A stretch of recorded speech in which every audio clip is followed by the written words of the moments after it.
की ठाणे शहरात हा कोणता प्रकार चालू आहे, तुमची पुढची मर्दांगी तुम्हाला दाखवायची। मग ह्यांना दादागिरी करायला एवढी शक्ती देतं कोण? यांचा वाली कोण आहे? नमस्कार मित्रांनो, मी महेश मोरे, मराठा प्रतिष्ठान अध्यक्ष।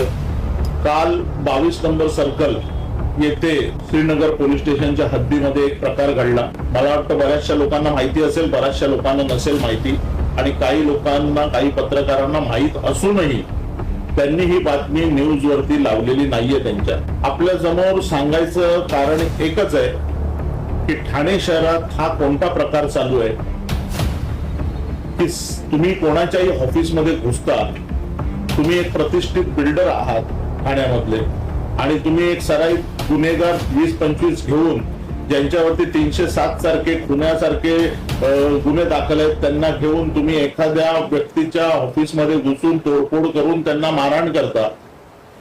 तुमची पुढची मर्दांगी तुम्हाला दाखवायची। माझा सोपा प्रश्न आहे की ठाणे बदलतंय, हे खरंच बदलतंय? कोणत्या दिशेने बदलतंय? कोणाच्या वॉर्डमध्ये हा प्रकार चाललाय? हे बिल्डर कोणाच्या छत्रछायेखाली एवढी दादागिरी करतायत? ही जी FIR झालेली आहे, FIR ची कॉपी तुम्ही बघाल, माझ्या या दाखवीन मी नंतर, त्याच्यावरती टाकीन। FIR करताना समोरच्यांना किती त्रास झाला, पोलिसांना किती त्रास झाला, की गुन्हे घडत असून पण त्याच्यावरती आपण कोणत्याही प्रकारचं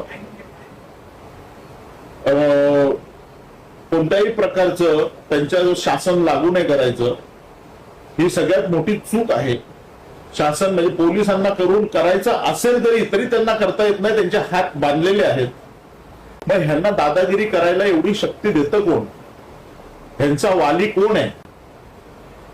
आणि जो कोणी असेल, सर्वसामान्य जनता यांना सगळं हळूहळू माहीत पडलेलं आहे।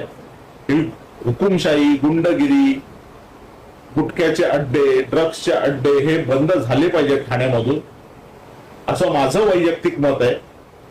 बरंच काही बोलायचंय, पुढच्या टायमाला आपण नक्की पॉडकास्ट मध्ये हा विषय घेऊ, पण मला असं वाटतंय की ह्याच्यावरती पोलिसांनी त्यांना कठोर कारवाई करून त्यांच्यावरती मोका दाखल करायला पाहिजे, असं माझं वैयक्तिक मत आहे। कारण हे सराईत गुन्हेगार ह्याच्यात आहेत, ज्यांच्यावरती आता 6 महिन्यापूर्वी गुन्हे दाखल होऊन ते बेलवरती बाहेर येऊन ते परत त्या प्रकारचा गुन्हा, गंभीर प्रकारचा गुन्हा जर दाखल करत असतील तर ते पोलिसांना म्हणजे खेळ समजतायत, हलक्यात घेत आहेत। ऍक्च्युली पुण्यासारख्या ठाण्यामध्ये आम्हाला असं वाटत होतं पुण्यात गुन्हेगारी जास्ती वाढलेली आहे, पण पुण्यासारख्या अधिकारी इकडे येऊन ह्यांच्या दिंडी त्यांच्या एरियातून काढल्या पाहिजेत।